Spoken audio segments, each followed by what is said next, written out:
Hey everyone. Christmas Eve feels so familiar. It's like it's always been this way.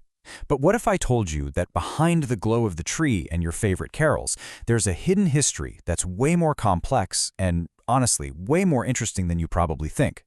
Today, we're going to unwrap that history.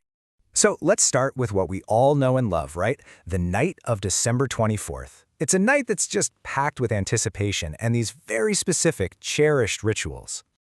For so many of us, this is the absolute anchor of the holiday. You know the scene, gathering around a table, sharing that special meal with the people you care about most? And then, of course, you've got the soundtrack of the evening. The sound of Christmas carols, whether it's on the radio or singers at your door, just fills the air with that one-of-a-kind festive spirit. And, yeah, the gifts. The wrapping, the exchanging.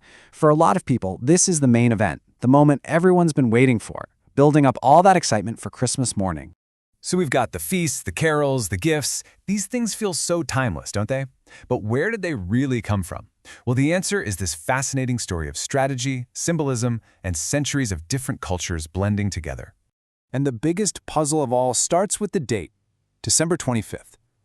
The Bible never actually gives a date for Jesus' birth, so why this specific day, right in the middle of winter? Well, the most popular explanation, the one you've probably heard, is that the early church made a really savvy move. They supposedly placed Christmas on this day to overshadow huge Roman pagan festivals, like Saturnalia and the Feast of Sol Invictus, which was all about celebrating the return of the sun after the winter solstice. And you can totally see why this theory is so popular. The parallels are just striking. You have the pagan celebration of the returning sun and the Christian celebration of the son. On the surface, it looks like a perfectly calculated plan to co-opt a really powerful symbol. But, like any good mystery, the clues don't all point in one direction, and a lot of modern scholars have found some pretty big problems with that popular theory. This is so interesting. As the Biblical Archaeology Society points out, no early Christian writers ever actually say they chose the date to replace a pagan festival. If it was this big, deliberate strategy, they were surprisingly silent about it. And get this isn't just a modern debate we're having.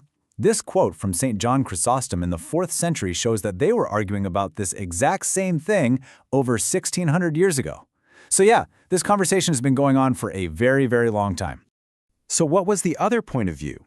Well, instead of seeing it as some calculated replacement, many early Christians saw the timing as a providential sign.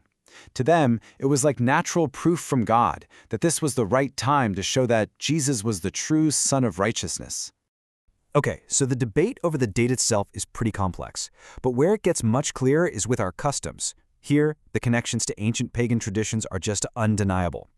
And this brings us to a really crucial idea, syncretism. This wasn't some hostile takeover of traditions, it was a slow, gradual blending.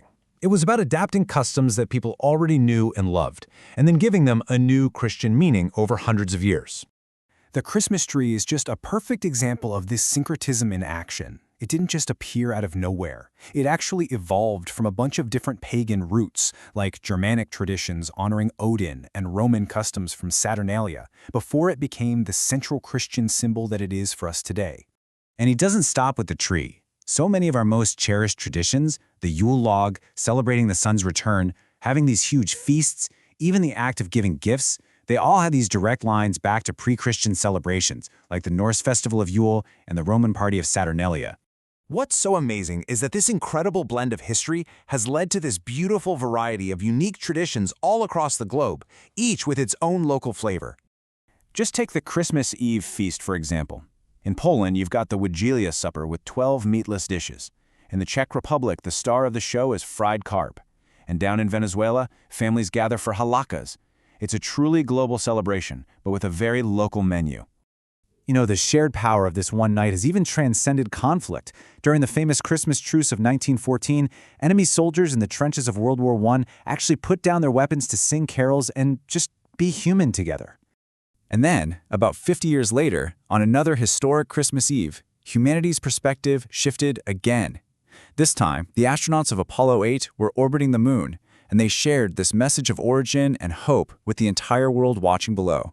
So, after going through all this history, what's the big takeaway? What does all of this mean for the holiday we celebrate today? It means the holiday we celebrate is truly a living piece of history. It's not one single pure story. It's more like a rich tapestry that's been woven together from centuries of pagan beliefs, Roman festivals, Christian theology, and unique local cultures all blending together. And that kind of leaves us with a final thought to mull over as you gather with your own loved ones. Is the power of a tradition found in its ancient, complicated origins, or is it in the love, the hope, and the meaning that we pour into it, right here, right now? Thanks for joining me.